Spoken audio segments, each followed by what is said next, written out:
আমরা ওয়াজের অনুমতি নিলাম, ওয়াজে এসে রাজনৈতিক বক্তব্য দেন। কিরে ভাই, আমি ইউনূস সাহেবকে বলে দিছি, সাথে সাথে গ্রেফতার।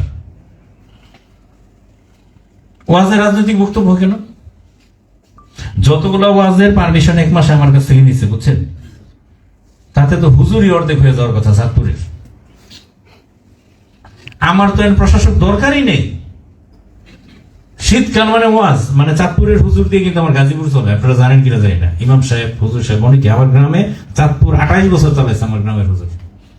হাজীগঞ্জে বাড়ি, এই হাজীগঞ্জে বাড়ি। যে হুজুরের কাছে কোরআন পড়লাম, শিখলাম, 2 কলম শিখলাম হাদিস, সেই হুজুরের বাড়ি এসে পাইছি ভালো। কি ইন্নালিল্লাহ নাকি আস্তাগফিরুল্লাহ?